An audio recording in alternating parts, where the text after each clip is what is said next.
Kita ke sorotan lain, saudara. 3 orang ditetapkan sebagai tersangka kasus beras oplosan yang melibatkan PT PIM. Dalam temuannya, polisi menyebut ada 4 merek beras yang tidak sesuai standar mutu.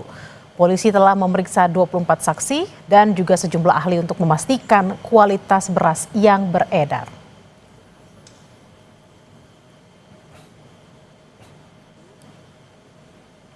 Telah menemukan bukti yang cukup untuk menetapkan tersangka yang bertanggung jawab terhadap produksi dan peredaran beras premium yang tidak sesuai dengan standar mutu pada kemasan. Adanya beras premium merek Sania Fortune, Sofia dan Sip yang didapat dari beberapa lokasi pasar tradisional dan retail modern, dan setelah dilakukan uji laboratorium diketahui hasil komposisi beras tidak sesuai standar mutu.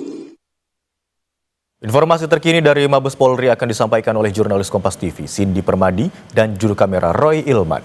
Selamat siang, Cindy. Bagaimana proses penyelidikan hingga polisi menetapkan 3 tersangka dalam kasus ini?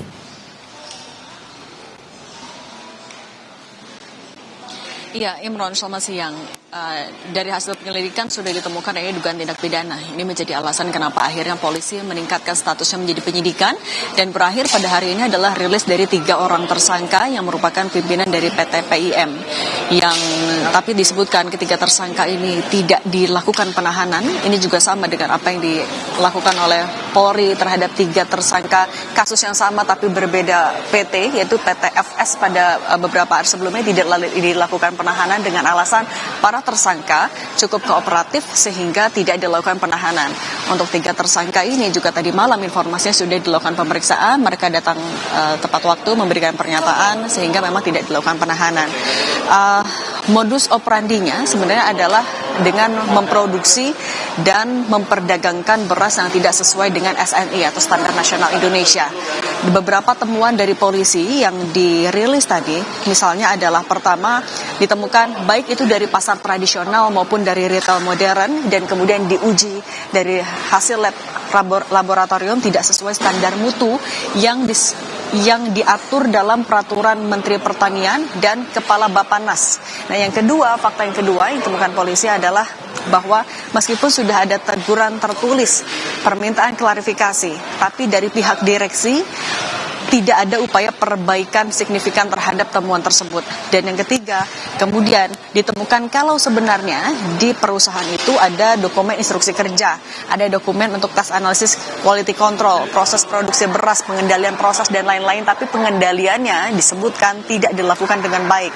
Dicontohkan misalnya, untuk proses quality control seharusnya dilakukan setiap 2 jam sekali, tapi faktanya di perusahaan itu hanya dilakukan dalam 1 hari, hanya 1 sampai 2 kali. Itu pun dari seluruh pegawai yang ada di bagian quality control ada 22 orang, tapi hanya 1 orang yang memiliki sertifikasi quality control. Itu beberapa fakta yang ditemukan dan menjadi modal polisi menetapkan 3 orang tersangka pada hari ini, yaitu S selaku Presiden Direktur PT PIM, kemudian AI Kepala Pabrik PT PIM, dan DO Kepala Quality Control dari PT PIM. Selain itu juga ada beberapa alat bukti yang disita oleh polisi, tadi ditunjukkan kepada wartawan. Misalnya ada beras lebih dari 13.000 karung, baik itu dalam patahan kecil, besar, dan lain-lain. Kemudian juga ada beberapa dokumen seperti dokumen legalitas, dokumen izin edar yang dijadikan materi ataupun juga jadi alat bukti, dan nantinya tidak menutup kemungkinan akan didalami lagi kepada para tersangka dalam pemeriksaan perdananya dengan status barunya itu. Kepada para tersangka, mereka disangkakan pasal Undang-Undang Perlindungan Konsumen dengan ancaman hukuman 5 tahun penjara dan denda 2 miliar rupiah.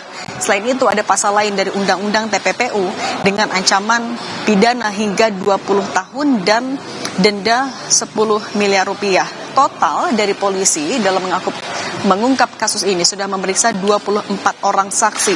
Kemudian beberapa ahli, misalnya dari ahli ahli pidana, kemudian juga ahli laboratorium pengujian beras, ahli lab pengujian mutu produk dari Kementan dan lain-lain untuk menetapkan, memastikan bahwa pasal yang disangkakan juga sudah tepat, kemudian memastikan bahwa kasusnya ini sudah ditemukan adanya dugaan tindak pidana. Setelah ini yang masih akan dilakukan oleh polisi adalah memanggil dan memeriksa ada dari ahli korporasi untuk memastikan seperti apa tanggung jawab dari pihak korporasi dalam perkara ini. Kemudian juga akan mengumpulkan rekening-rekening dan juga aliran dananya untuk nanti diserahkan ke PPATK untuk dianalisis lebih lanjut. Dari Polri mengimbau juga kepada pihak terkait terutama tersangka, mengingat konteksnya pada tersangka ini tidak dilakukan penahanan untuk tetap bersikap kooperatif. Mengingat sebenarnya Polri punya kewenangan untuk melakukan penahanan baik itu dari faktor subjektif maupun juga objektif. Kalau dari objektif sudah memenuhi, yaitu untuk pidananya lebih dari 5 tahun, tapi berdasarkan pertimbangan subjektif polisi memutuskan untuk tidak diperiksa karena salah satunya adalah bersikap kooperatif. Selain itu polisi juga mengimbau masyarakat untuk lebih teliti dalam membeli beras. Nah, tapi kemudian menjadi pertanyaan ketika masyarakat sudah teliti membeli dengan sesuai yang mereka inginkan, sudah ada keterangannya, sudah ada labelnya, apa yang bisa dilakukan. Kalau tadi dari pemerintah menyebutkan meminta juga untuk masyarakat selain juga lebih cermat, tapi ia memastikan kalau beras-beras yang sudah terindikasi tidak sesuai dengan SNI akan diminta untuk tetap dijual tapi dengan penurunan harga. Itu yang menjadi solusi dari pemerintah, sambil beberapa kebijakan lain akan juga tetap dikaji, dan dari Satgas Pangan yang juga salah satunya adalah Polri akan tetap melakukan pengembangan mencari apakah ada atau tidaknya lagi perusahaan-perusahaan lain yang melakukan dugaan tindak pidana berupa mengoplos beras. Imron. Baik, Satgas Pangan hari ini telah menetapkan tersangka dalam kasus beras oplosan, dan pengembangan kasus ini masih terus dilakukan karena masih ada dugaan terkait dengan perusahaan yang mengoplos beras dalam kasus ini. Terima kasih atas laporan Anda, jurnalis Kompas TV Cindy Permadi dan juru kamera Roy Ilman yang melaporkan dari Mabes Polri.